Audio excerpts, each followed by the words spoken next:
Hello, my friend. Today I will tell you another long-forgotten legend. Close your eyes and let the magic transport you to Middle-earth. Our journey begins. The evening lay quiet over Rosgabel, where the green canopy of Mirkwood leaned close to listen. Autumn had come softly that year, painting the forest in gold and russet, and the air smelled of damp earth and pine. In a small clearing surrounded by whispering trees stood the cottage of Radagast the Brown, one of the Istari the wizards sent long ago across the sea. His house was half covered in moss and ivy, as if it had grown there by accident, and the walls seemed alive with the soft chatter of birds nesting in the eaves. Radagast himself moved through the twilight with gentle purpose, feeding a family of hares that had come to his doorstep. He murmured to them in a language older than the tongues of men, and they listened, twitching their long ears. His beard was tangled with bits of leaf and feather, and his brown robes carried the scent of herbs and smoke. To most he seemed an eccentric hermit, friend of beasts more than of people, but those who knew him well understood there was wisdom behind his absent-minded ways. That night, however, even Radagast felt uneasy. The forest had grown restless. The birds that usually greeted the dawn had flown south early. The foxes moved silently through the brush, and owls circled above, hooting in warning rather than in song.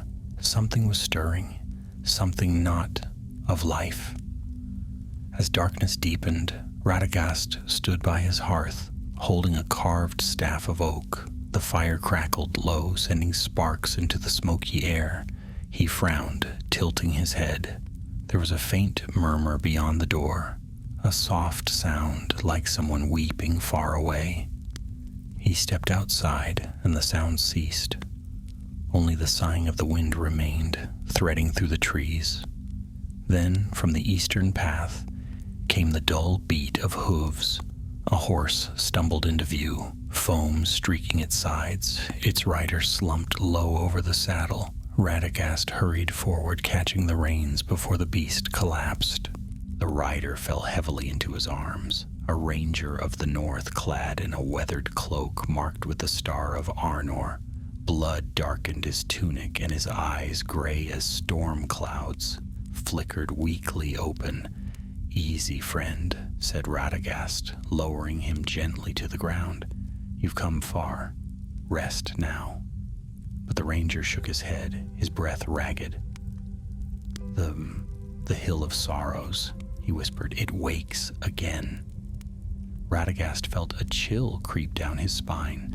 The Hill of Sorrows lay deep in the northern wilds, a place spoken of in the oldest tales, a mound where warriors of long ago were buried after the wars against Angmar. None went there now, for it was said the ground whispered at night. The ranger's hand trembled as he drew something from his cloak, a small bronze amulet tarnished with age. Strange runes gleamed faintly along its edge, and when Radagast's fingers brushed the metal, he thought he heard faint voices murmuring names he did not know. "Where did you find this?" he asked softly. The ranger's eyes fluttered closed. "Dol Guldur. The ruins. Shadows still walk there. They seek." He coughed, his strength failing. "Do not let it. Speak." And with that he was gone. His head fell back, and the whispering of the amulet filled the silence like a sigh of sorrow. For a long time Radagast knelt beside him, the firelight flickering over his face. He had seen many strange things in his years, but never had he felt the breath of death so close, nor heard it speak. He took the amulet and wrapped it in a scrap of cloth, hiding it deep in his robes. The whispering quieted. though he could still feel it pulsing faintly, as if it lived. By dawn, he had buried the ranger at the edge of the forest, beneath the roots of an old oak. As he covered the grave, he whispered a blessing in the tongue of the Eldar, and the wind answered softly, carrying the scent of rain. But even as he turned back to his cottage, the weight of the amulet pressed against his chest like a heartbeat not his own. Inside, the fire had burned low. He sat before it, holding his staff across his knees, lost in thought. Somewhere beyond the eaves of Mirkwood, darkness was stirring again. Sauron had been overthrown, and yet the world was not cleansed of shadow. There were older evils still, buried in forgotten places, waiting to be called by name. As he pondered, a brown thrush fluttered through the open window and landed on his shoulder. It chirped anxiously, wings quivering. Radagast listened for a moment, his brow furrowing. "So," he murmured, "even the birds have seen it?" The thrush gave a plaintive note and flew to the window, looking north. Radagast rose, his eyes following the horizon, where the forest grew darker, thicker, and wilder. "The Hill of Sorrows," he said softly. "Then that is where I must go." He looked down at the amulet once more, feeling its whisper through the cloth, faint, sorrowful, and strangely pleading. "What are you, little one?" he wondered aloud. "And whose voices do you carry?" Outside, the wind picked up, stirring the trees into restless murmurs. A storm was coming, though not one born of clouds or rain.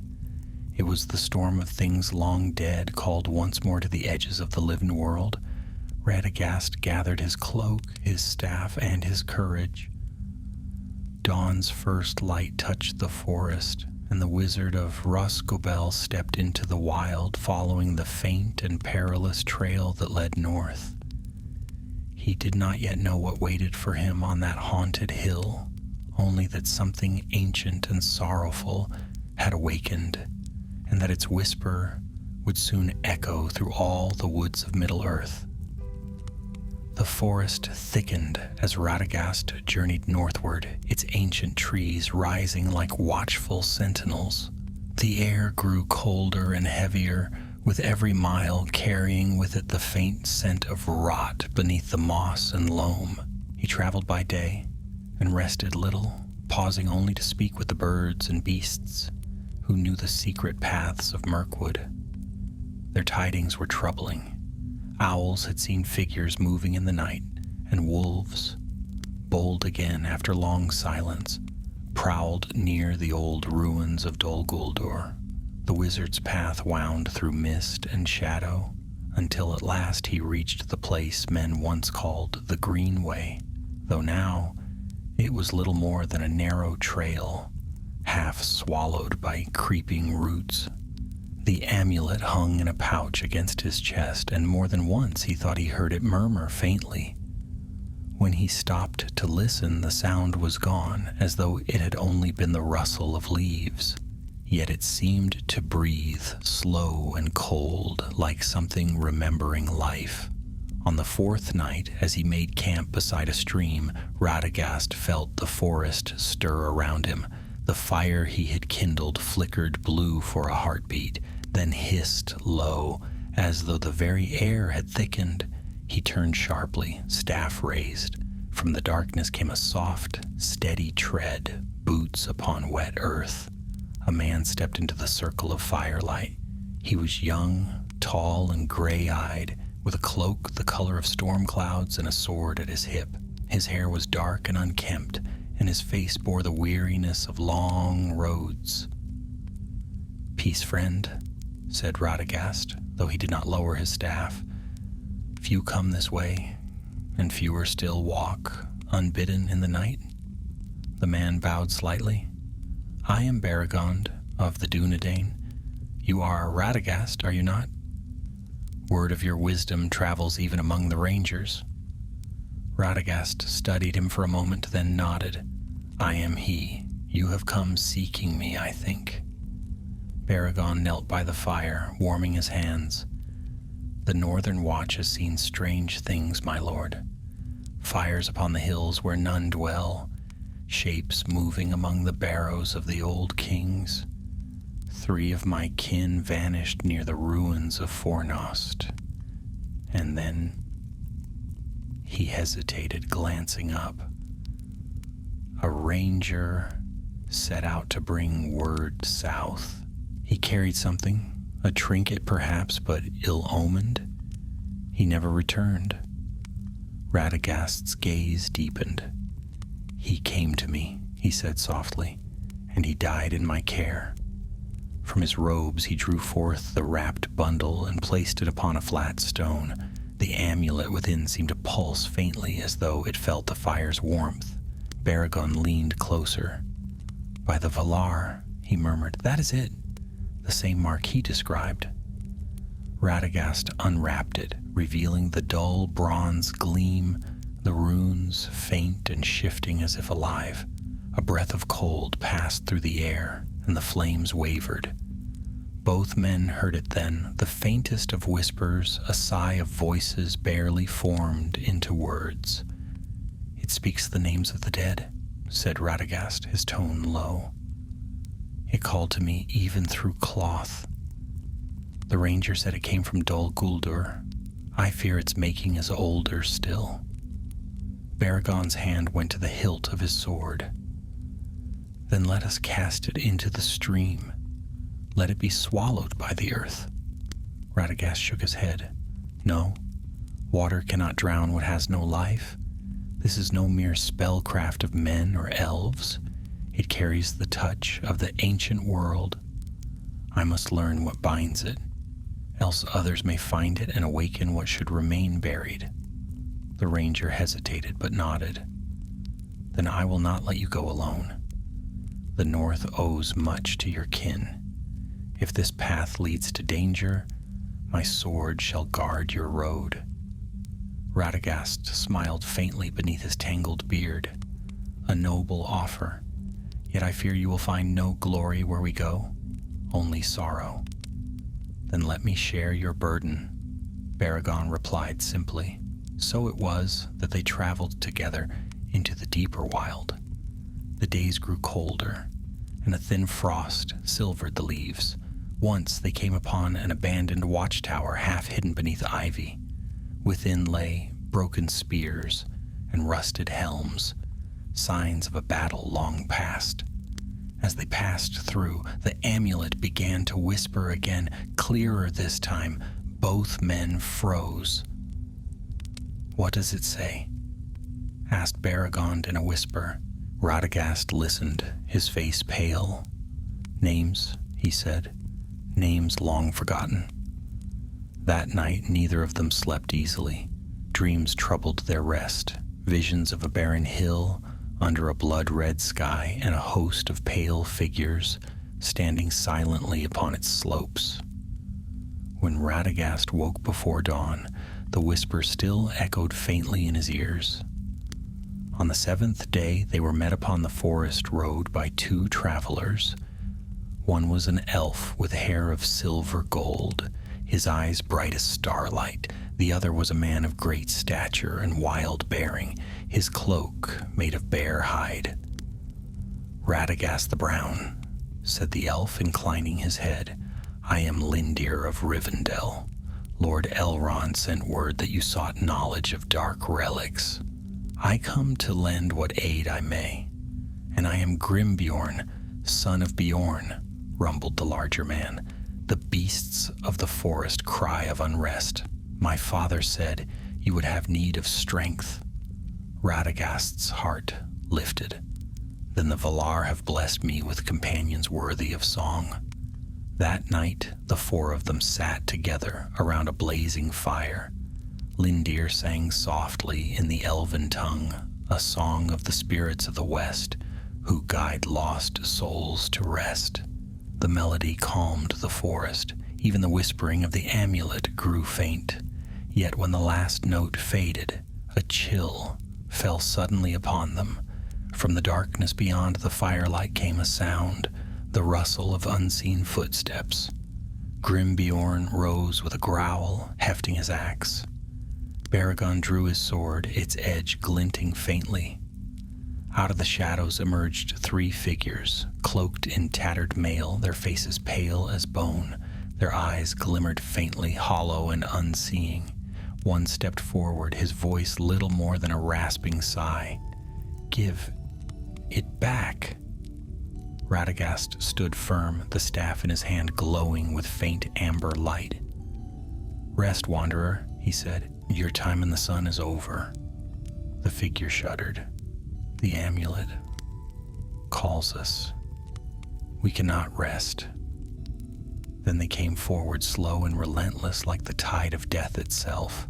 Radagast raised his staff, crying words in a language older than speech. The fire flared high and a gust of wind swept through the clearing. The spirits recoiled, their forms wavering like mist. Lindir began to sing again, his voice bright as dawn, and the shades faded into nothingness, leaving only the scent of cold earth behind. When the silence returned, Baragon sheathed his sword with trembling hands. "What were they?" he asked. "Those who were buried near the Hill of Sorrows," said Radagast grimly. "Their names were spoken by the amulet, and they rose at its call. It seeks to gather the dead." Lindir bowed his head. "Then we must reach that hill before the whispers grow louder." Radagast nodded, gazing into the dying fire. "Aye," he said softly, "before the dead remember too much." And so they set forth again at dawn, 4 travelers bound by fate, following the road north into the realm of shadows and forgotten graves. The amulet lay silent for a time, but deep within its bronze heart, something ancient stirred, listening, waiting, whispering softly the names of those yet to die. Cold rain fell as the company journeyed north, steady and unrelenting. The world had grown dim. Beneath a sky the color of ash, water dripped from the branches like tears, and mist rolled low across the forest floor, yet they pressed on, their cloaks heavy with rain, and their breath steaming in the chill air. Radagast led the way, leaning on his staff. Baragon followed close behind, his keen eyes scanning the shadows. Lindir moved silently, his elven grace undiminished by the weather, while Grimbeorn trudged like a mountain come to life, the rain glistening in his thick beard. By the second night of rain, they reached the northern edge of Mirkwood, where the trees thinned and the land began to rise in long, rolling hills. The forest gave way to wind-swept moorland, lonely, vast, and gray. No birds sang there. The very air seemed to sleep. They camped beneath a stone overhang, lighting a small fire sheltered from the wind. Grimbeorn roasted a rabbit he had caught earlier, while Lindir hummed softly to keep the darkness at bay. Radagast sat apart, the amulet in his hands. It no longer whispered, at least not aloud, but he could feel it thinking, brooding, as though aware it neared the place of its making. "Tell us," Baragon said quietly, "what do you believe this thing truly is?" Radagast turned it over slowly, the bronze dull in the firelight. "Long ago," he said, "in the First Age, there were spirits, lesser than the Valor, yet greater than men, who served the Doomsman, Mandos. Their task was to guide the dead into his halls, to keep the peace between the living and those who had passed beyond. But one among them turned." Lindir's voice was soft as wind and grass. "I have heard this tale. A Maya named Rutharian, who sought to call back the souls of those he loved and so defied Mandos himself." "Aye," said Radagast. "For his defiance he was unmade. his essence bound to an artifact of bronze and sorrow. Few believed it survived the breaking of Beleriand, yet such things have a way of enduring. When Sauron rose again, he may have found it and bent it to darker ends.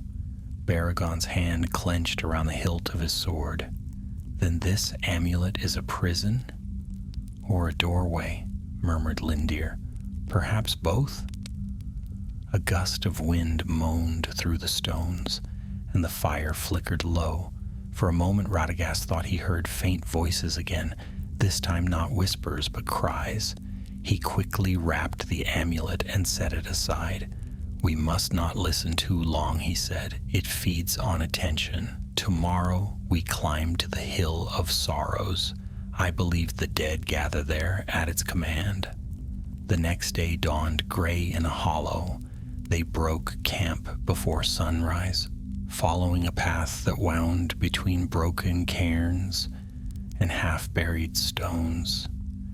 The land seemed older here, untouched by time. The grass was colorless and the soil smelled faintly of iron. By midday, they saw it, a lone hill rising from the plain, crowned with the ruins of ancient stone. The Hill of Sorrows. Clouds swirled above it like a shroud. Looks less than friendly, muttered Grimborn. Evil seldom wears a friendly face, Baragon replied. As they climbed, the air grew colder still. Their breaths turned to mist, and beneath their feet, the ground grew soft, sinking slightly, as if the earth itself were sighing. The ruins upon the summit were old, far older than the kingdom of Arnor. Broken columns jutted like bones from the grass, and a cracked stairway led down into the hill's heart. Radagast paused before the entrance, a sense of dread pressed upon them all. The amulet stirred faintly against his chest, and he heard again the faint whisper of names. "Do you hear that?" Baragon asked. "Yes," said Radagast grimly. "It calls to them." "Then we go down?" Grimborn asked, gripping his axe. "Aye," said Radagast, "but tread lightly. The dead do not sleep willingly." They descended. The passage was narrow and steep, lined with carved stones whose inscriptions had long since faded. A faint light glimmered from below, cold and pale as moonlight. When they reached the bottom, they found themselves in a vast chamber, roofed with stone and filled with ancient sarcophagi. Dust lay thick on every surface, yet the air stirred as if something unseen moved among them. At the center stood an altar of black rock. Upon it, faintly glowing, was another amulet, its twin. Radagast felt his breath catch. "So there are two," he whispered. "The bound spirit has found its echo."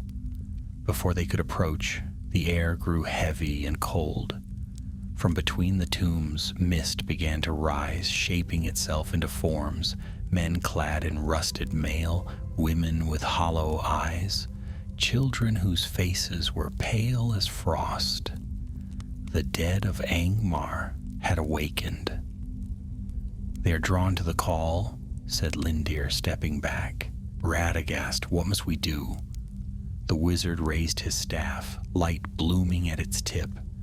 "Hold them at bay," he commanded. "I must unbind the link." Baragond and Grimbeorn formed a wall before him, steel and strength against the gathering shades. Lindir lifted his voice in song again, this time fierce, bright, and full of sorrow.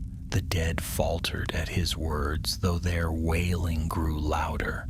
Radagast laid his hand upon the black altar, the amulet in his other palm. The two objects pulsed in unison like twin hearts beating to the same grim rhythm. A shadow loomed above the altar, tall, robed, crowned with flickering darkness. A voice, deep and sorrowful, echoed through the chamber. "Who dares touch what was mine?" Radagast's eyes blazed. "I am Radagast, servant of the Valar, and I command you, depart from this world." "Fool," the voice hissed, "you cannot unmake what Mandos once cast out. I am eternal. I am memory, I am the cry of those forgotten. The amulet burned hot in Radagast's hand. His knees buckled, yet he held firm. Then I will remind you, he said, that mercy still endures. He spoke words that had not been uttered since the elder days, words of peace and release. Light poured from his staff, spreading through the chamber like dawn. The shades wailed and fled, their forms dissolving into silver mist. The shadow screamed once, then shattered like smoke in the wind. When it was over, silence filled the hall. The light dimmed, and only the faint glow of the two amulets remained. One was cracked, the other darkened to black. Baragond knelt beside the wizard. "Is it done?" Radagast's face was pale yet calm. "No," he said, "this was but the servant's echo. The true will that binds the amulet still lingers beyond these hills. We have severed its voice, not its heart." He rose, weary but resolute. "We will carry the broken one to Rivendell. Perhaps Lord Elrond can aid us in the cleansing. The other..." He looked toward the altar where the twin amulet still lay pulsing faintly. "It must remain here, sealed beneath stone." Grimborn grunted. "I can see to that." Before dawn, they sealed the entrance with fallen stones and set ancient wards that Radagast murmured into being. As the first light of morning broke over the hills, the wizard looked once more toward the north, where a shadow lingered still beyond sight. He could feel it watching. And in the cold wind that swept across the moors, faint and far away, there came once more the whisper, soft as the sigh of leaves, calling the names of the dead. The company descended from the Hill of Sorrows as dawn spread pale gold over the moors. The night's battle had left them weary in both body and spirit. Their cloaks were torn, their boots heavy with mud, and even Grimbjorn, who feared little, walked with a bowed head. The mist clung to them as they went, as though reluctant to let them leave that haunted place behind. For a time none spoke. The land seemed hushed, the very wind unwilling to disturb the silence. It was Lindir who at last broke it, his voice soft and thoughtful. "The shadow we saw, the one that spoke, was it truly Rutharian?" Radagast walked a few paces ahead, his staff striking the ground in a slow rhythm. "A shard of him, perhaps," he said. "When Mandos cast him from the circles of the world, his spirit was broken and scattered. Yet evil has a way of clinging to form, of finding voice again through the weakness of others. Sauron may have bound that fragment to the amulet, giving it purpose it should never have had." Baragond's gaze darkened. "Then we have faced only its echo. The true spirit still roams free." Radagast nodded grimly. "And it hungers still for remembrance, for power, for the sound of names?" The ranger's hand went to the hilt of his sword. "Then we must end it before it calls more of the dead." "Indeed," said the wizard, "but such things cannot be ended with steel alone. There are old laws of the world that no blade may touch. The amulet is both prison and key. One must be destroyed, but to do so risks freeing the other entirely." Lindir frowned. "Then what hope have we?" Radagast lifted his eyes to the horizon where the mist thinned and faint mountains stood in the north. "Hope lies where it ever has, in wisdom, courage, and the mercy of the valor. There are few now who remember the ways of unmaking such things. But Elrond half-elven is one. We will go to Rivendell." Grimbjorn grunted approvingly. "A good road, if a long one. The mountains are treacherous, but I'll see us through." So they turned west, leaving the barrows behind. The land rose and fell in gentle hills, covered with heather, and streams cut silver paths between them, The air grew warmer, touched now with the scent of pine. For the first time in many days, the sun shone clear. Yet peace did not come easily. The amulet that Radagast carried, cracked now but not lifeless, still murmured faintly at night. Its voice was weaker, distant, but no less mournful. At times, the wizard would sit awake beside the campfire, listening with a troubled brow. Lindir, who watched him from afar, saw the old man's eyes gleam with weariness and wonder, as though he wrestled with something unseen. One evening, as they camped beside a shallow lake, Baragon joined him. "You have not slept for 3 nights," he said. Radagast stirred the fire with a branch. "Sleep does not quiet the voices." "Then cast the thing away." "I cannot. It clings to me now, and if I were to leave it unguarded, it might call to others. The world is still full of those who would listen." Baragon looked out across the water where the moon's reflection shimmered. "I do not understand such power. Men die and their spirits go beyond the circles of this world. Why should they long to return?" Radagast smiled faintly. "Because death, to mortals, is a mystery, and even the wise fear what they do not know. Yet this amulet promises what cannot be given, a bridge between life and death, built upon sorrow. Those who listen are caught by it. Their names are spoken, and they come when called." The ranger said no more, but when he slept that night, his dreams were full of whispers, and he awoke with tears on his face. Days passed, and the moors gave way to pine forests and rocky heights. They followed the river Bruinen's southern branch, the sound of its rushing waters a comfort after so much silence. Lindir knew these lands well and led them surely. "We are near the borders of Imladris," he said at last. "By tomorrow's sunset we shall see the valley." But fate, as often in such tales, had other designs. Near evening, as the sky burned crimson with the setting sun, they came upon a small ravine where the path narrowed between high stones. The wind there carried no bird song. Grimbjorn stopped suddenly, nostrils flaring. "We are not alone," he growled. Baragon drew his sword. "Orcs?" "Not orcs," said Radagast, his voice taut. "Something older."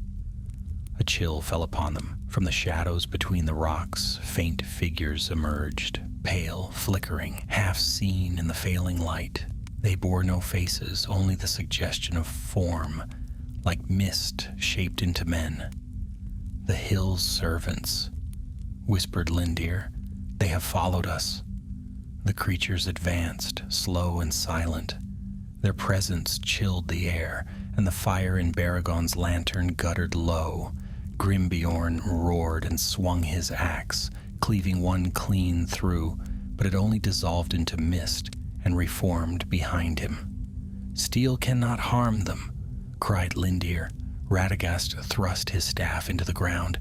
"Then light must," he shouted. "Stand close to me." He spoke words of power, and his staff shone with golden fire. The light spread in a wide ring, pushing the shades back. They hissed, their forms wavering, yet they did not flee. Instead, they began to chant, a low, dreadful sound like wind through tombs. The amulet burned hot against Radagast's breast. He staggered, clutching at it. "No, you will not have me." But the voices grew louder, weaving around him like threads of smoke. Baragon seized the wizard's shoulder. "Radagast, you must fight it!" With effort that shook his frame, Radagast lifted the amulet high. "In the name of Yavanna, who gives life to all things, be gone!" Light burst forth, blinding and pure. The shades screamed and scattered like dust. In a gale, The wind howled, and when the light faded, only silence remained. Radagast fell to one knee, gasping for breath. The amulet hung dark and still once more. Grimbeorn helped him rise. "By the mountains, that was no small feat," the Beorning said. "Will they come again?" The wizard shook his head weakly. "No, not soon. The bond between them grows thin, but the shadow behind them is not idle. It knows now that we resist." They made camp beneath a great pine that night, too weary to travel further. The stars shone cold above them. Lindir tended the wizard's wounds, burns that marked his hands where the amulet had pressed too hard. "You draw too much of its sorrow into yourself," the elf warned. "It will consume you if you let it." Radagast smiled faintly. "Perhaps, but every burden must find its bearer for a while. I will carry it until we reach Elrond's house."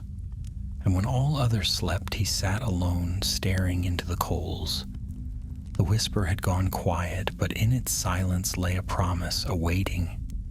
He knew, deep in his heart, that this was not the end.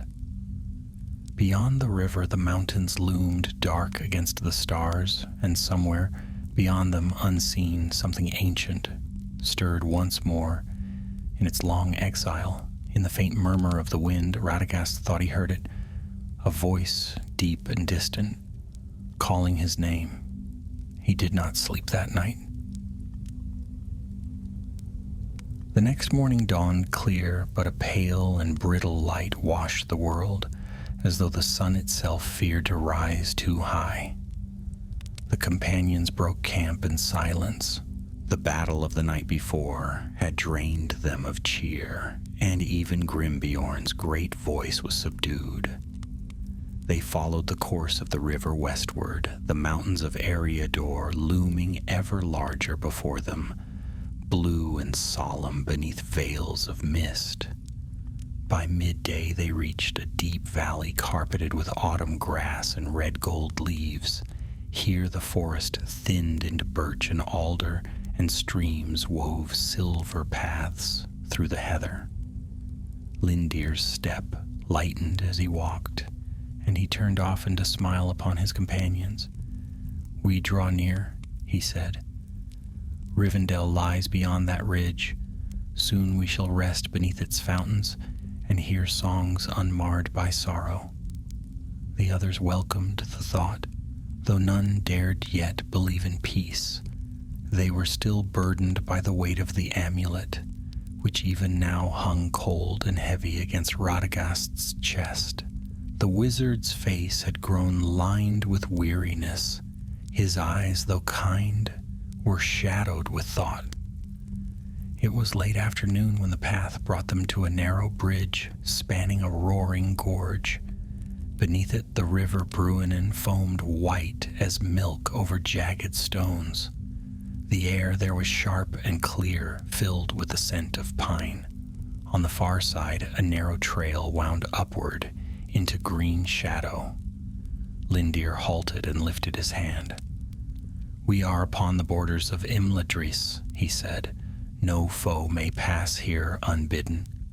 Yet I must call the wardens, lest our coming be taken for intrusion."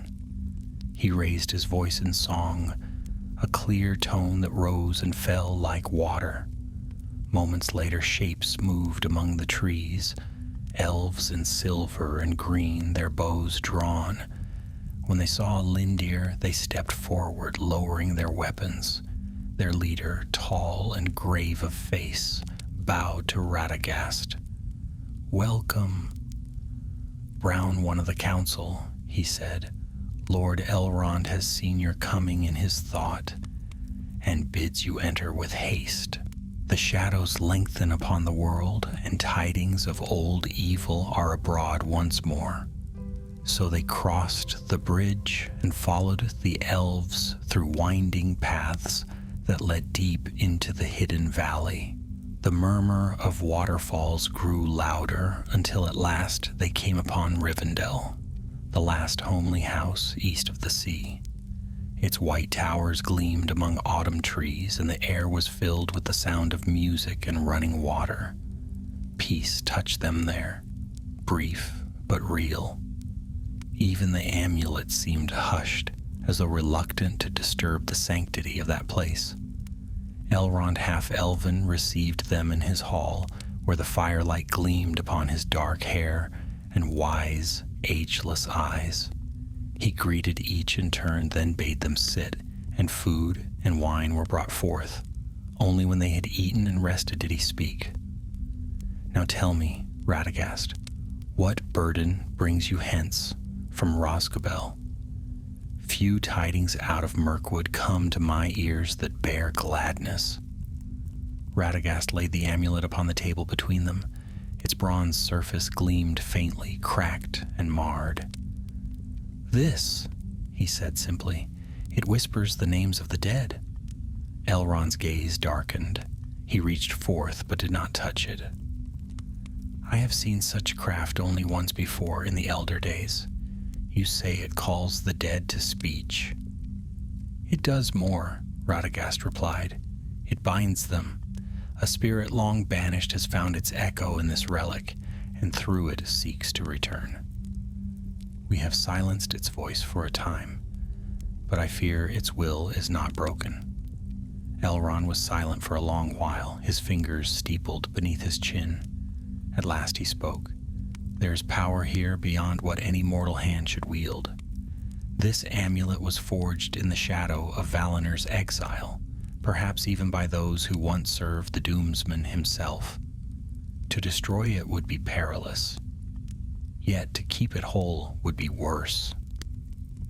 Bergen leaned forward. "Then what must we do?" Elrond's eyes lifted to the far windows, where twilight crept through the trees. "There lies upon the western slopes an ancient hollow, Tindobel, the Silent Vale. There the first kings of Arnor built a place of binding, where evil relics were once sealed with song and light. If any place in Middle-earth may contain this shadow, it is there." Lindir inclined his head. "I know the way, but that place has long been forgotten, even by the folk of these lands." Elrond's gaze returned to Radagast. "You are of the Istari. Your power is of the earth and the growing things. If the amulet is to be sealed, it must be by your hand, and your hand alone. But take heed. Once you begin, the shadow may seek again to claim you." Radagast nodded solemnly. "Then I shall face it. For too long have we turned aside from these remnants of the dark years, hoping time would bury them. Yet they stir again, like roots under stone. I will see it ended." So it was decided. At dawn they would depart for Tindobel, where the final unbinding must take place. That night the company rested in Rivendell's quiet chambers. Baragon slept dreamlessly for the first time in many weeks, and even Grimbeorn, whose great body had endured much hardship, found ease. Lindir lingered beneath the stars, singing softly to the moon. But Radagast did not sleep. He wandered the gardens, the amulet in his hand. The moon shone pale upon it, and for a moment the crack upon its surface seemed to glow like molten gold. Then came a whisper, not faint as before, but clear. "Radagast." He froze. The voice was deep and sorrowful, yet not hateful. It was the voice of something long forgotten, heavy with grief. "You do not understand," it said. "I seek only to mend what was broken. The dead are lost, wandering the halls of silence. I would bring them home." Radagast's heart ached to hear it.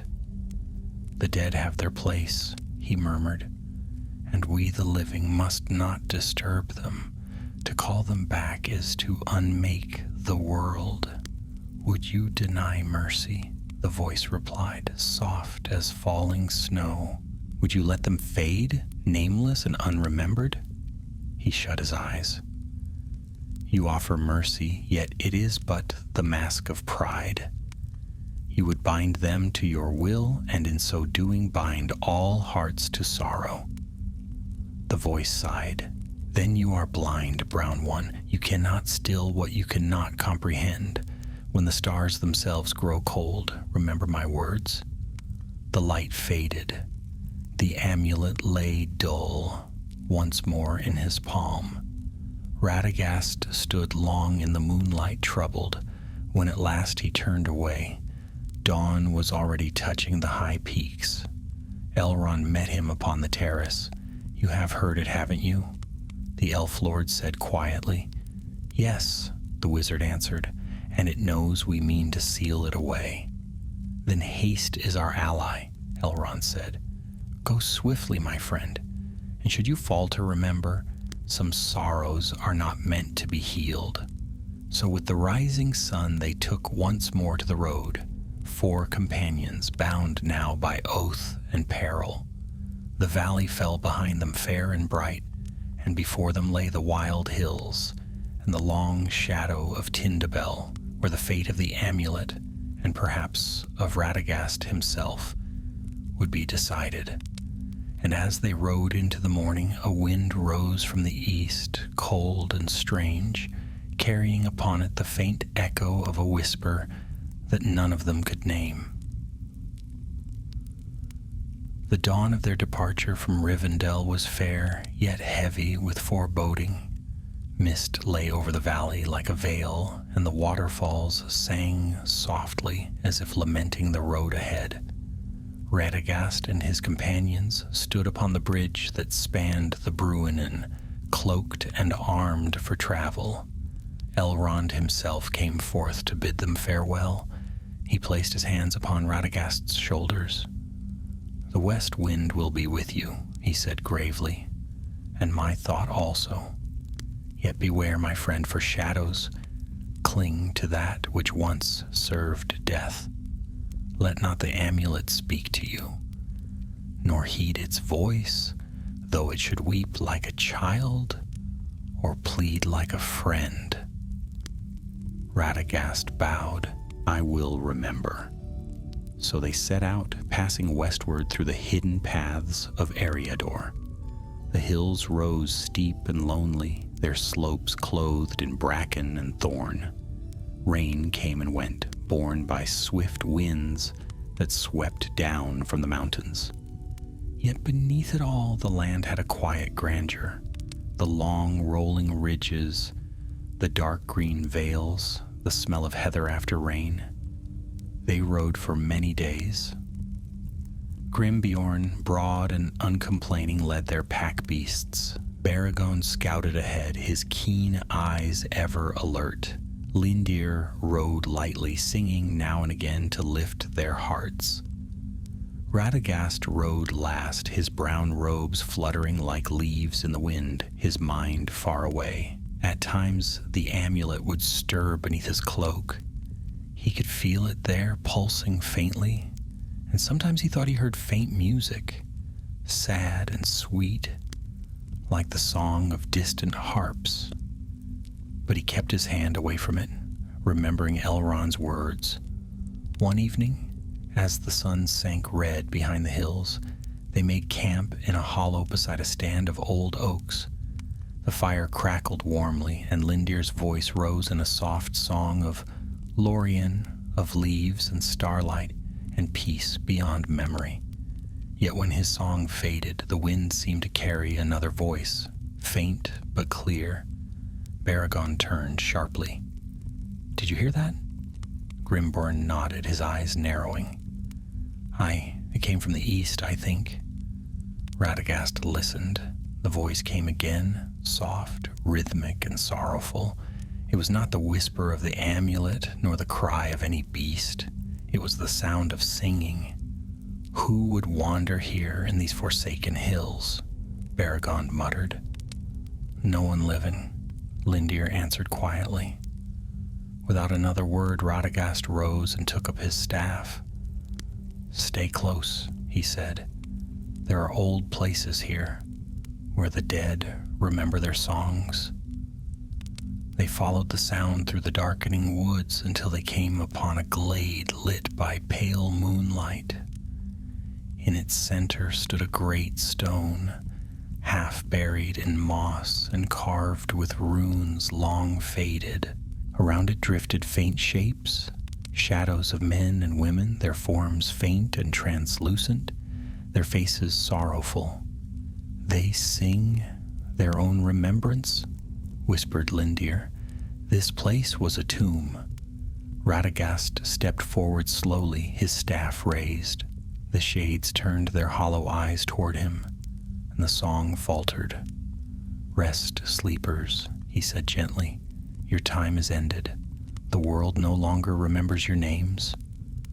One of the spirits, a woman crowned with a circlet of flowers long turned to dust, floated closer. Her voice was soft as a sigh. We remember the call.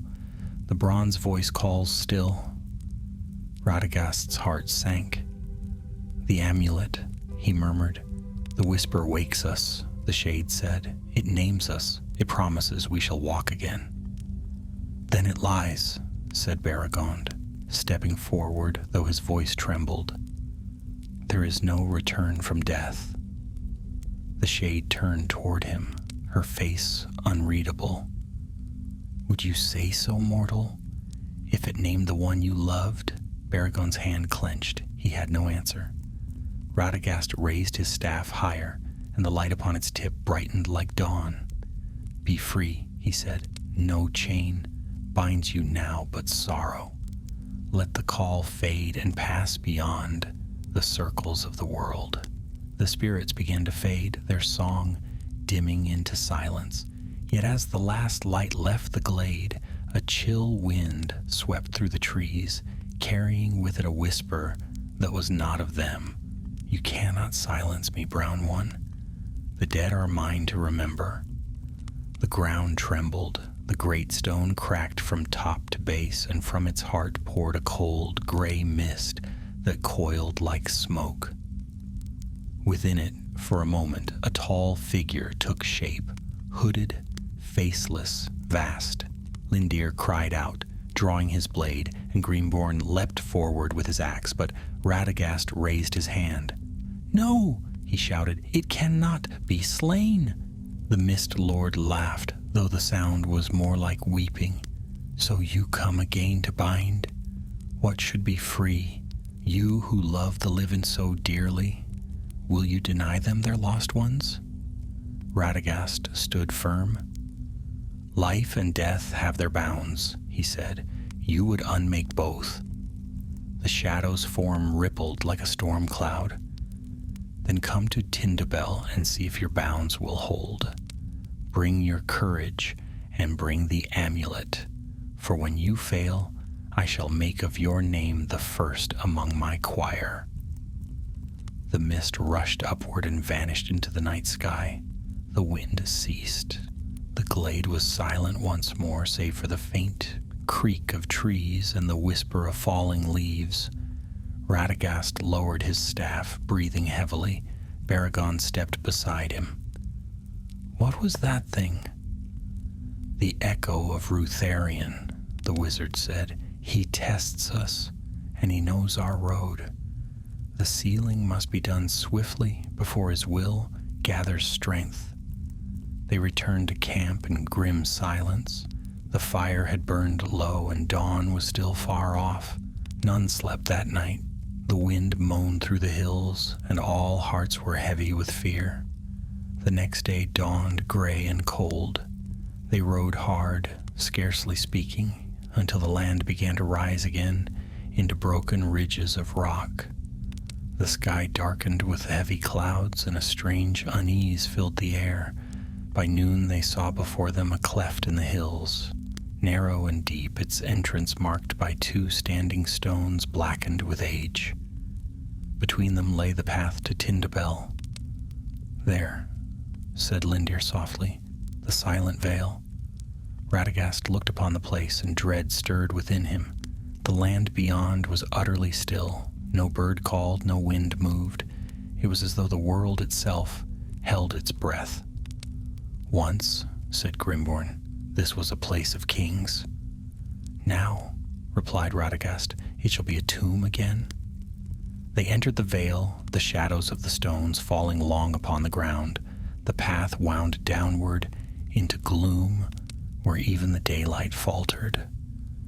The silence pressed upon them, vast and ancient, until it seemed that they moved through the heart of death itself.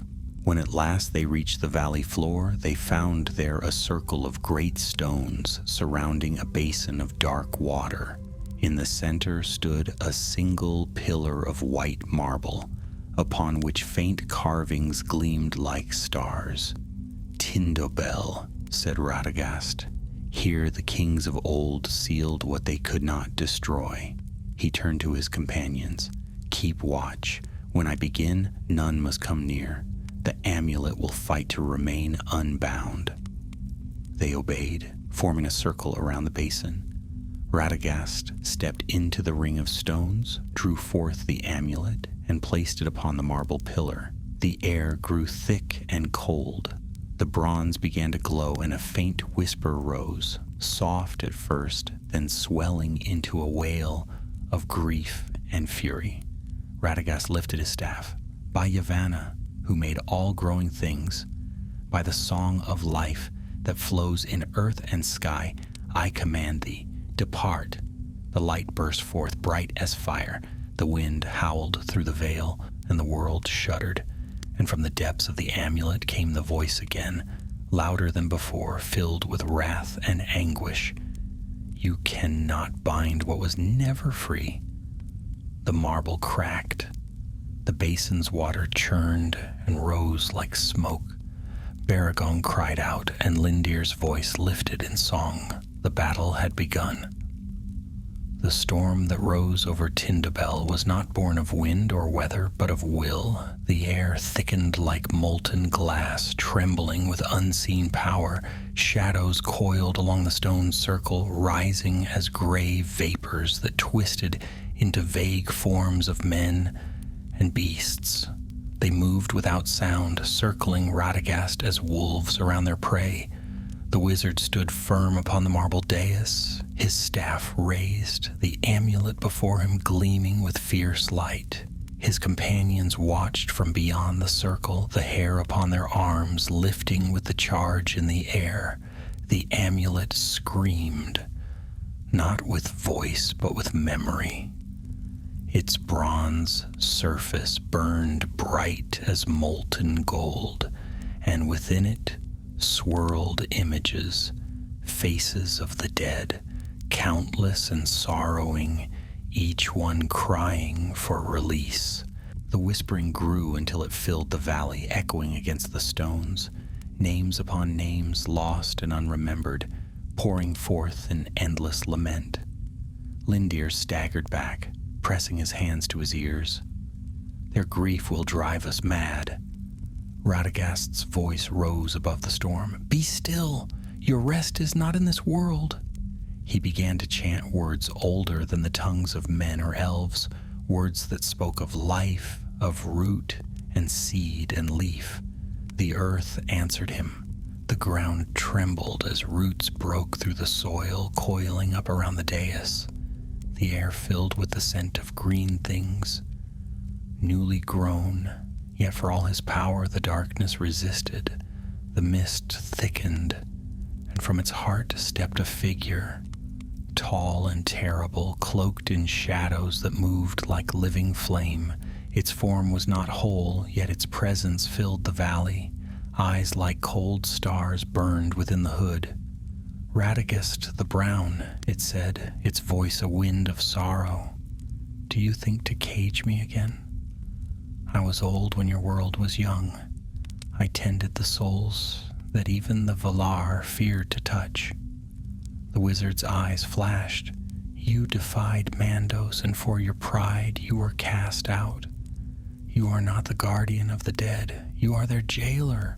The figure laughed, and the sound chilled the marrow. "You speak of law and doom, but what do you know of mercy? I would have given the dead peace. You would leave them to silence. "The peace you offer is only bondage," said Radagast. "You would make of the world a graveyard, and of grief a god." The shadow's form wavered, and from its chest poured forth tendrils of darkness that reached toward the amulet. The bronze flared with answering light as if drawn to its master. Radagast struck the dais with his staff, sending a ring of fire through the stones. "Back!" he cried. "You shall not have it." The spirit shrieked, and the valley shuddered. The basin's black water rose high into the air, twisting like a serpent. Beregond ran forward, sword in hand, but Lindir caught his arm. "Stay your blade. Steel cannot harm what is unbodied." "Then what can?" Grimbjorn shouted over the roar. "Faith," Lindir said simply, and he began to sing again, this time not softly, but with the full voice of the Eldar, clear as the ringing of silver trumpets. The song told of the world's first morning when light broke the long dark. His voice pierced the storm like an arrow. The shadows recoiled. Radagast seized the moment. With one hand he lifted the amulet high, and with the other he pressed his staff to the earth.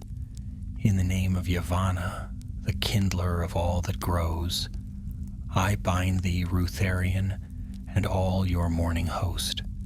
Return to the place beyond memory, and trouble the living no more." Light burst from his staff, golden and green, mingled like sun and leaf. It streamed upward, striking the figure full in the chest.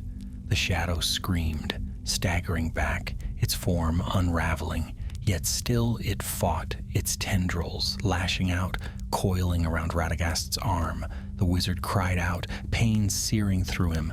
The amulet pulsed wildly, half light, half darkness. Beregond could bear it no longer. He drew his sword and plunged into the circle, though the very air burned his flesh. "Radagast," he shouted, "tell me what to do." The wizard's eyes met his, filled with fire. "Break it!" Beregond hesitated only a heartbeat. Then, raising his blade high, he struck the amulet. The sword clanged against it, shattering the bronze with a sound like the breaking of a bell. The valley erupted in light. The shadow howled, a sound that was neither rage nor sorrow, but both entwined. The wind tore through the veil, carrying with it the wails of countless souls released. The marble dais cracked, the basin overflowed, the figures of mist scattered like dust before dawn. When the light faded, all was still. Smoke drifted from the earth. Radagast lay upon the ground, his robes scorched, his staff broken beside him. Beregond knelt at his side. "Radagast, speak to me." The wizard's eyes fluttered open. His voice was weak but steady. "It is done." Lindir and Grimborn came to them, their faces pale. The elf knelt and touched what remained of the amulet, shards of dull bronze, lifeless and cold. "He is gone," Lindir said. "The whispers have ended." Grimborn let out a deep breath. "Then the hill and all its ghosts are free." Beregond looked around the silent vale. The sun broke through the clouds, casting long rays over the broken stones. Birds began to sing again, hesitant at first, then clear. They lingered until sunset, tending to Radagast's wounds and gathering the fragments of the amulet. The wizard would not leave them behind. "They must be taken to Elrond," he said. "He will see them sealed forever." When night came, they made a small fire beside the basin. None spoke for a long time. The stars shone bright above, cold and unblinking. At last, Beregond said quietly, "You risked much today, old friend." Radagast smiled faintly through his weariness. "It was not courage," he said, "only pity. The dead cry to be heard, and sometimes we mistake their sorrow for wisdom." "And what of Rutharian?" asked Lindir. "Is he truly gone?" Radagast looked into the flames. Gone beyond my sight. Whether he found peace or only deeper darkness, I cannot tell. But his voice is silent, and that, for now, is enough. The wind whispered through the stones, gentle at last. Grimbjorn stirred the fire, his deep eyes reflecting the glow. The world will remember this day, even if no song tells of it. Then let it be remembered as mercy, not victory, said Radagast.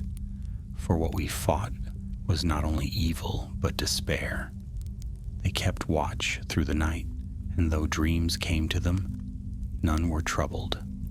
When dawn rose over the silent vale, it brought with it a quiet unlike any they had known, a peace that seemed to seep into the earth itself. By midday, they were ready to leave. The valley lay still behind them, the white pillar cracked but standing.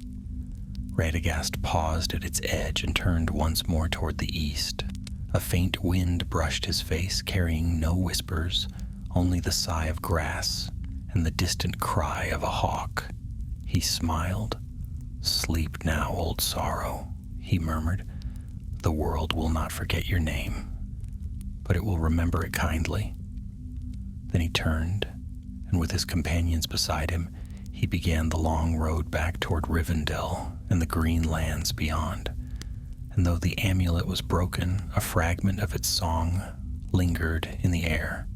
Not a lament now, but a note of release, soft as morning dew upon the leaves of Middle-earth.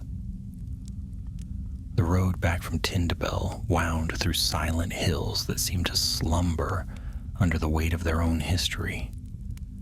The air was fresh after the storm, yet still heavy with the scent of turned earth and rain. None of the company spoke for a long while. Their hearts were weary, and the memory of what they had seen, the light, the cries, the shadow undone, clung to them like mist. Radagast rode slowly, his posture bent, his staff bound with strips of linen where it had split in the battle. His face was pale and drawn, but there was peace in his eyes. From time to time, a small bird, one of his woodland friends, would flit down to perch on his shoulder, as if to remind him that the world still breathed, still lived. Behind him came Baragon, ever watchful, and Lindir, who rode with his hood drawn, his mind full of songs yet unspoken. Grimborn brought up the rear, his great shape dark against the pale sky, leading the pack horse that carried what remained of the shattered amulet, its fragments sealed in a small casket of ash wood bound with silver. They camped that night in a narrow hollow beside a stream. The fire burned low, for all were loath to see flame after the wild light that had consumed the vale. For a time there was only the sound of running water and the sighing of wind through the reeds. Then Baragon spoke. "It seems too quiet," he said softly. "After all that has passed, I almost fear silence more than shadow." Radagast looked up, his eyes gleaming in the dim light. "Peace is a strange thing," he said. "We spend our lives longing for it, yet when it comes, we scarcely know how to bear it." Lindir smiled faintly. "That is true of elves as well as men." He drew forth a small harp and began to play, softly, a tune of no great power, but full of warmth. The notes drifted like smoke, curling through the night. Grimbjorn lay back with a sigh, his heavy limbs at rest, and Baragon's tense shoulders eased. When the song ended, Radagast sat staring into the embers. "The amulet is silent now," he murmured, "but silence is not always the same as peace." Baragon frowned. "Do you fear it still?" "I do not fear it," said the wizard, "but I wonder. Evil often leaves behind a wound where it has passed, and not all wounds are seen." The ranger's gaze turned toward the small casket resting beside Grimbjorn's pack. "We will see it destroyed in Rivendell, Elrond's wisdom will see to that." "Aye," said Radagast, though his tone was heavy. "So I hope." They broke camp before dawn. The morning came bright and clear, the clouds swept away as if the sky itself wished to forget the darkness. The road grew easier, winding through country green and fair.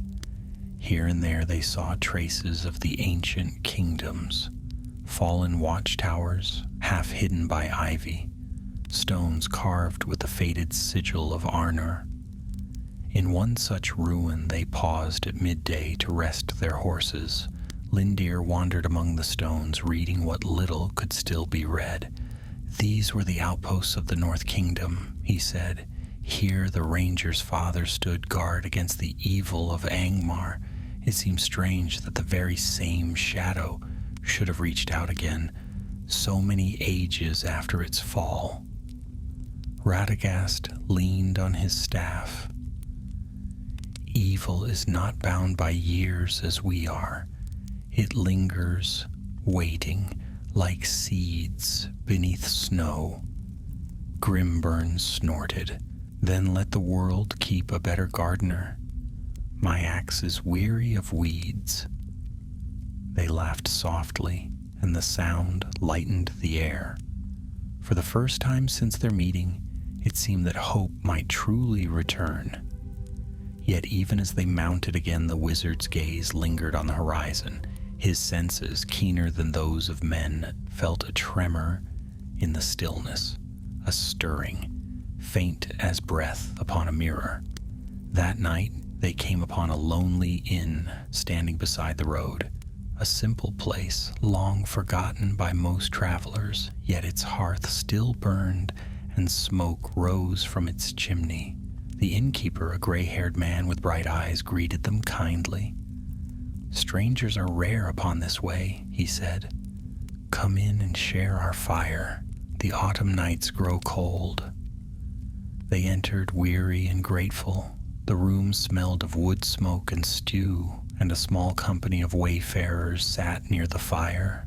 2 dwarves, a tinker, and a peddler, with a pack of trinkets. They welcomed the newcomers gladly, for the road had been lonely, and soon talk flowed as freely as the ale.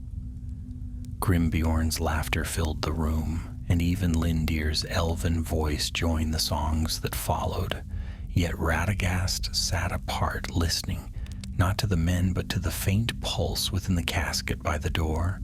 It was subtle, almost nothing, a single heartbeat, slow and sorrowful. He closed his eyes. The sound faded, but when he opened them again, he thought he saw, for the briefest instant, a shadow pass across the fire. Later, when the others slept, Radagast rose quietly and went outside.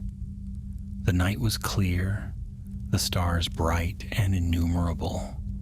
The inn lay silent behind him, but in the dark fields beyond, a faint mist was gathering. It drifted like smoke across the grass, rising from the earth itself. He raised his staff, and the head of it glimmered with gentle light. "Show yourself," he said softly. The mist quivered, and from it a form began to take shape. A figure cloaked in gray, thin and wavering.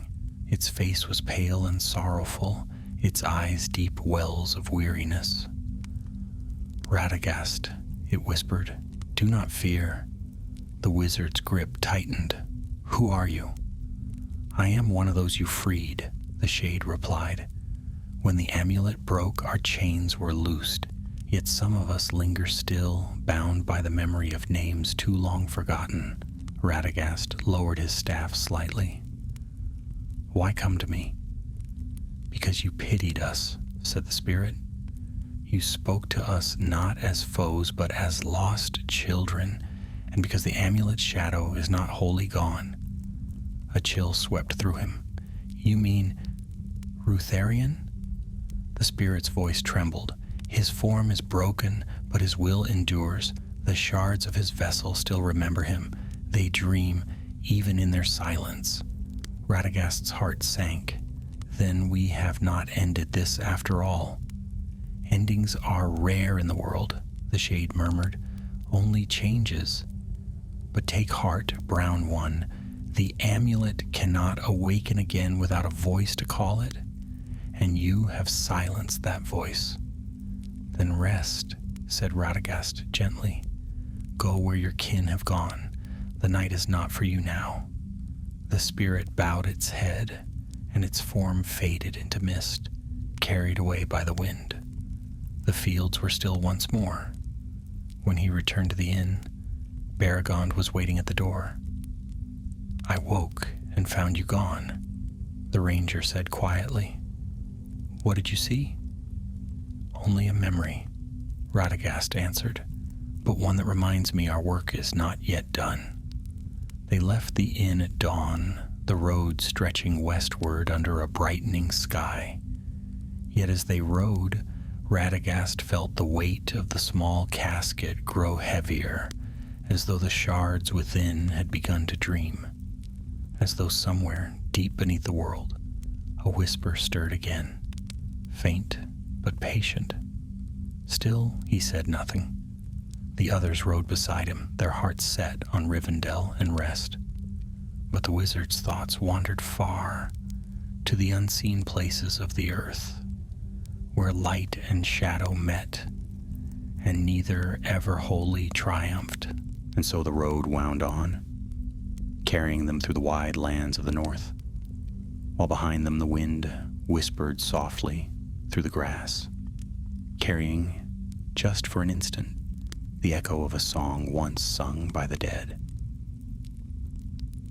The journey to Rivendell stretched long and weary, though the days themselves were fair. The company crossed the wide meadows of Eriador, where the grasses rolled like the sea beneath the autumn wind. The hills of the north rose to the left, soft and green, and to the south the land sloped down toward hidden rivers that wound their way through lonely woods. Yet beneath the seeming peace, all felt a tension that could not be named. Radagast seldom spoke. He rode with his head bowed, his hand resting upon the satchel that held the casket of bronze shards. At times his lips moved as though in silent prayer. Beregond, riding near, would glance at him with concern, but dared not disturb his thought. Lindir's eyes often turned eastward toward the fading horizon, as if seeking to catch some whisper carried on the wind.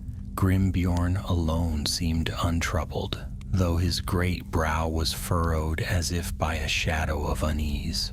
On the third evening they reached the edge of an old wood, a remnant of the forests that once had covered much of Eriador. The trees there were tall and gray, their trunks gnarled, their roots deep in the mossy earth. The company made camp among the roots of an ancient oak whose branches spread wide like a great canopy against the stars. The fire burned low, casting long shadows. Lindir sang softly, a song of twilight, and the stars glimmered overhead like far-off lanterns.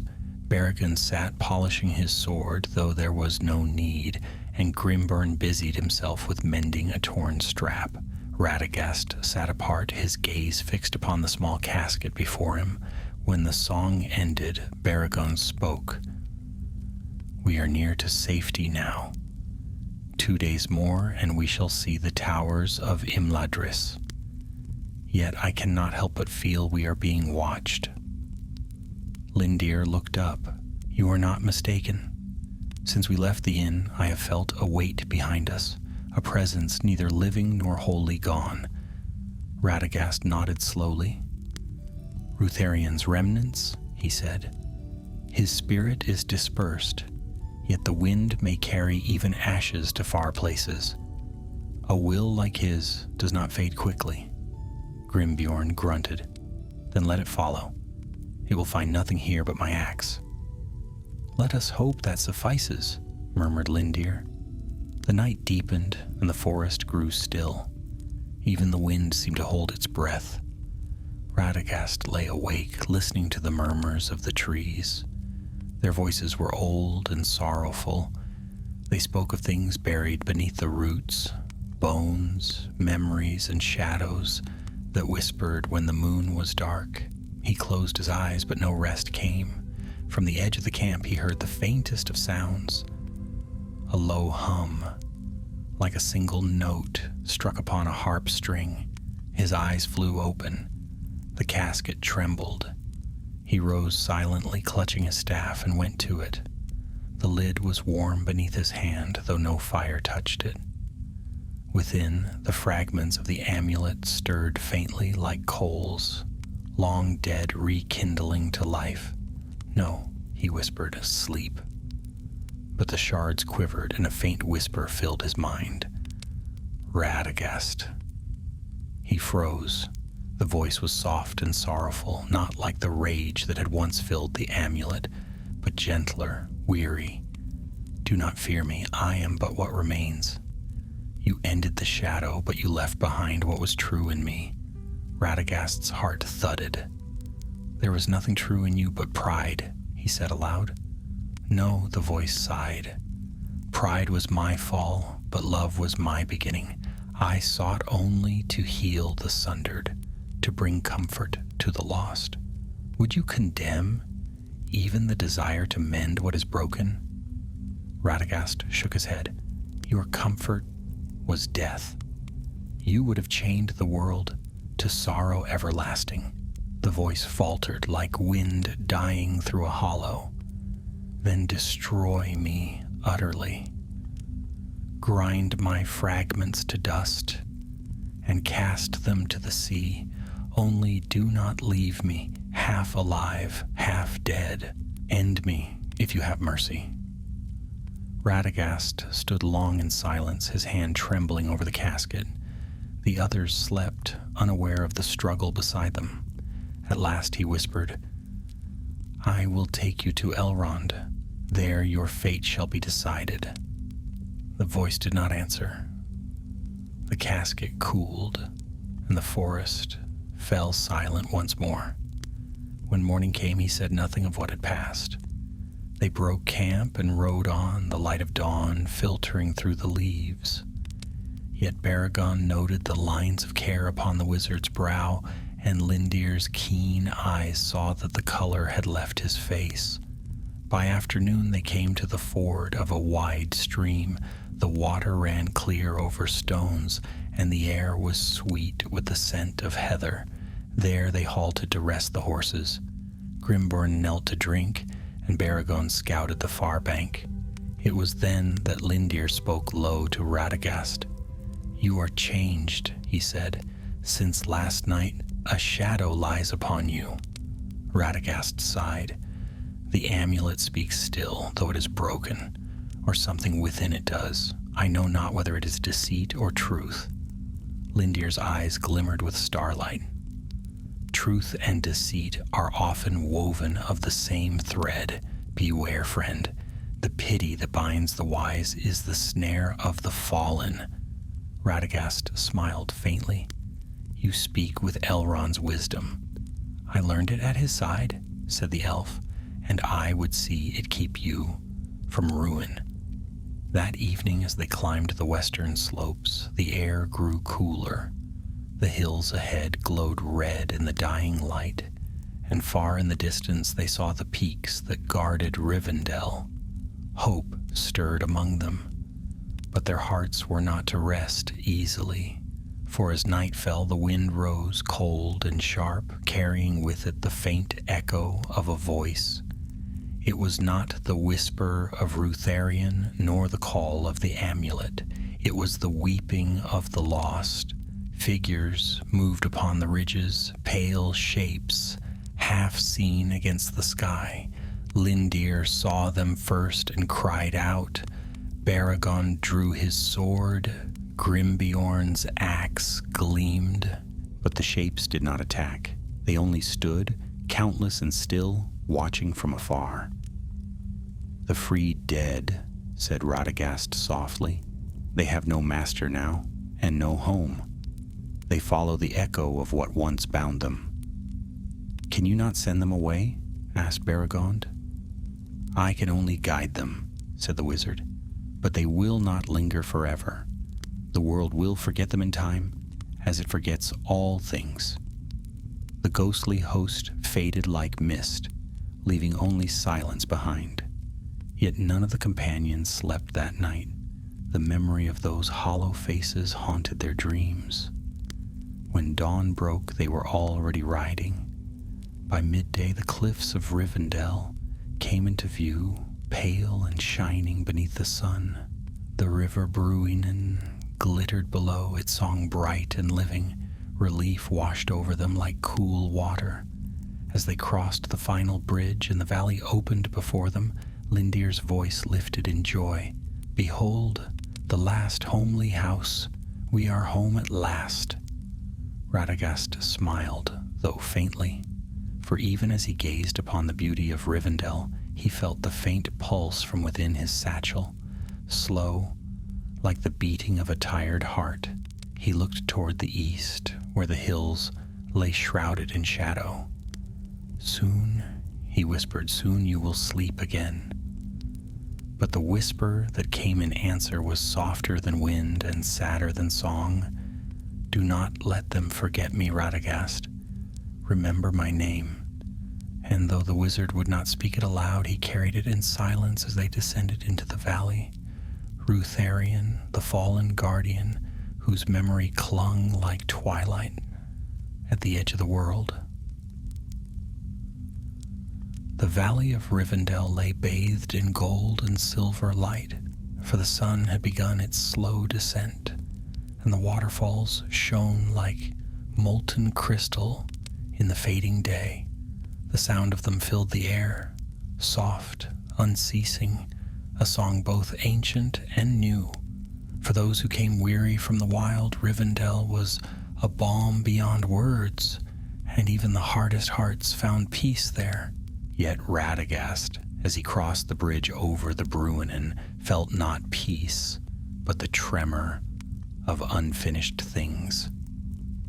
Elrond awaited them at the high steps before his house. His eyes, bright as starlight upon deep water, took in their weariness and the shadows that clung to them. "Welcome home, my friends," he said. "You have done what few in this age would dare. The tidings of your victory reached me upon the wind, but I see that victory has not come without cost." Radagast bowed deeply, his brown robes stained with travel. "The shadow is broken, yet not wholly gone," he said. "The shards of the amulet remain, and with them something that should not be."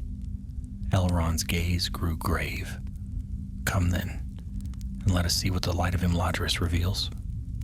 He led them into the great hall, where torches of clear flame burned upon the pillars, and the air smelled of cedar and sweet herbs. Upon a table of polished stone, Radagast laid the small ashwood casket. Even through the silver bands that sealed it, a faint pulse seemed to throb, as if some memory yet lingered within. Elrond placed his hand upon the lid and closed his eyes. For a long while he stood thus, silent, his brow furrowed. When at last he spoke, his voice was low. "It lives, but faintly. The will that dwelt within has been shorn of its strength, yet not its memory. It calls still, not in command, but in longing." "Then it must be destroyed," said Baragon at once. Elrond lifted his gaze. "Not so swiftly, Ranger, for destruction is not always the end of evil. Sometimes it is its birth anew. The spirit bound within these fragments once served the Lord of the Dead, and its making is tangled with powers older than this world. To unmake it wholly might loose what remains." Radagast sighed. "Then what choice remains to us? It cannot be left to endure. The dead would hear it again, and the restless would stir." "There is another way," said Elrond. "It may be bound in sleep, beneath stone and spell, until the end of days, not destroyed but forgotten, Grimbeorn frowned. Sleep can be broken. Only by remembrance, said Elrond. If none speak its name, if none seek its voice, it shall fade beyond recall. Radagast's hand went to his breast, where he felt the faint warmth of the shards through the wood. It is asked to be forgotten, he said softly. Perhaps that is the mercy it sought. Elrond's keen eyes fixed upon him. You have spoken with it again. The wizard hesitated, then nodded. It came to me in the night, a remnant of what it was, not pride but sorrow. It said I left half its spirit behind, the part that once loved. It begged not to linger between worlds. And do you believe it? Asked Lindir quietly. Radagast looked away.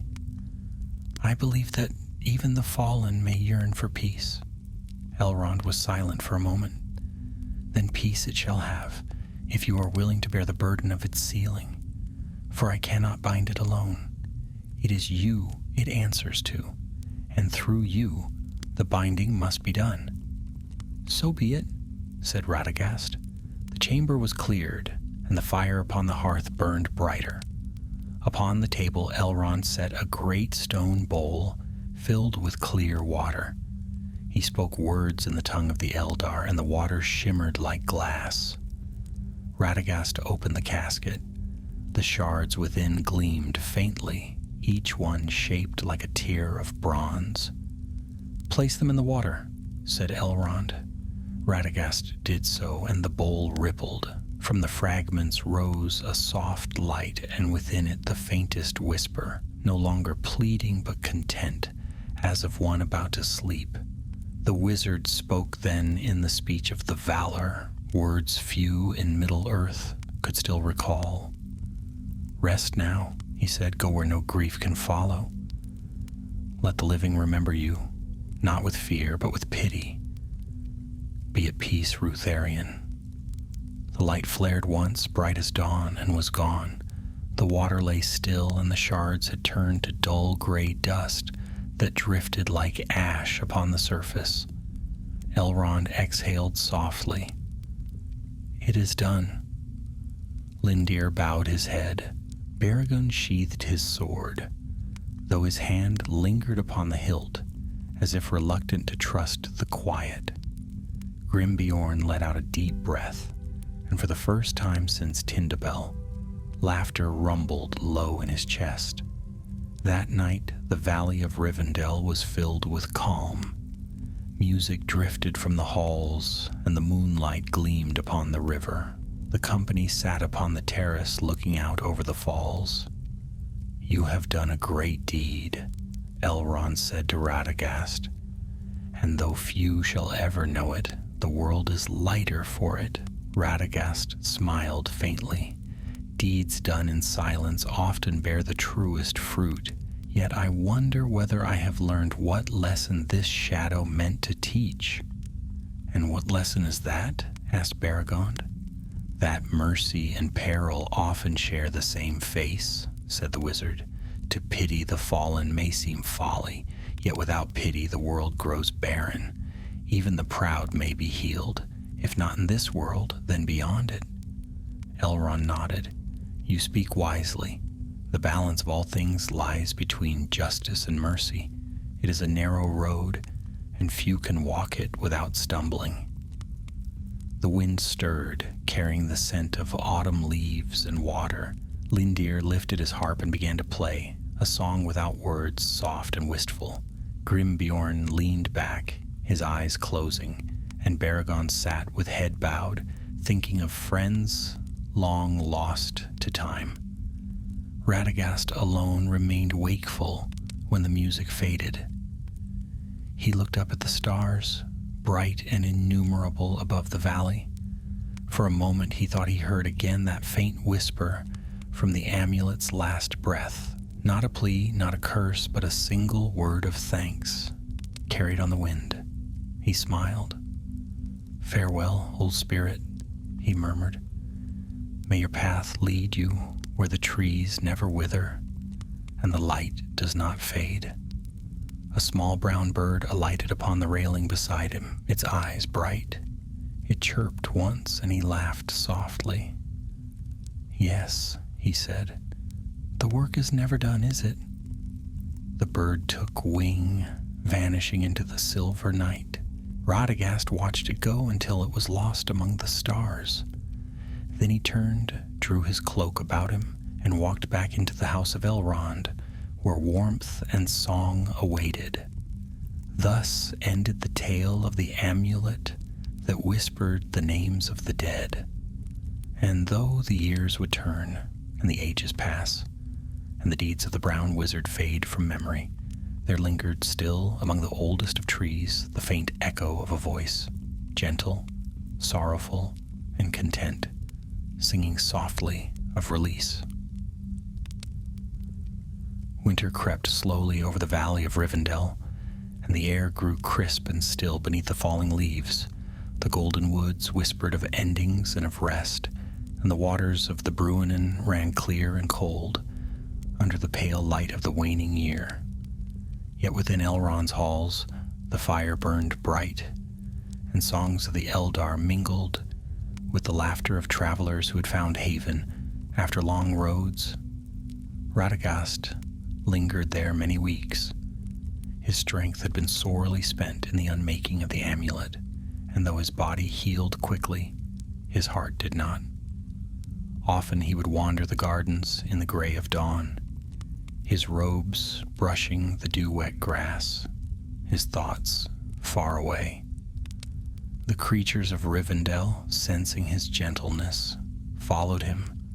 Birds perched upon his shoulder, squirrels chattered in the branches, and foxes crept close to his feet. It comforted him, yet a part of his mind remained ever turned toward the east, where Mirkwood lay cloaked in shadow. Baragon was the first to depart. Duty called him back to the north, where his kin watched still upon the wild frontiers. On the morning of his leaving, he found Radagast standing by the riverbank. The sun had not yet risen, and the valley lay quiet in the dim light. "You will not return with me?" asked the ranger. Radagast smiled faintly. "My road lies elsewhere. The trees of greenwood call to me. They have known fear too long, and I would speak to them of peace." Baragon nodded. "You have the thanks of all the Dunedain, though you ask none. The dead of Angmar shall rest at last because of you." "Do not thank me," said the wizard. "Thank the living." It was courage, not wizardry, that broke the shadow. They clasped hands, and Baragon bowed. "If ever you have need of a friend in the north, send word, and I will come." When the ranger had gone, Lindir came to stand beside Radagast. "He will be remembered in song," said the elf, though he would deny it. "As will you, Lindir," said Radagast, "for your voice brought light where all was dark." The elf smiled gently. "Perhaps, but songs fade and time forgets even the brightest notes. Yet deeds such as yours endure in the marrow of the world, long after the tongues that spoke of them are dust." Radagast looked out across the river where the sunlight now touched the surface in shards of gold. "If the world remembers, may it remember mercy," he said. "That is all I would ask." Days turned to weeks, and soon Grimbeorn, too, prepared to depart. He was restless in the fair valley, longing for the wide lands and the sound of wind in the mountains. When he came to take his leave, he bore upon his back a gift from Elrond, a cloak of gray wool woven with silver thread, light yet warm against the cold. "You have my blessing, son of Beorn," said Elrond. "May your house stand long and your people prosper." Grimbeorn bowed low. "If you or any of your kin come to the Carrick, my hearth shall be open and my table full." Then, turning to Radagast, he smiled beneath his thick beard. "I have never much liked magic, old friend, but yours is a kind I can abide. If you find yourself weary of birds and trees, come north and share a horn of mead." Radagast laughed softly. "I may yet take you at your word, grim Bjorn." And so the Bjorning went his way, his laughter echoing down the road until it faded among the hills. Winter deepened.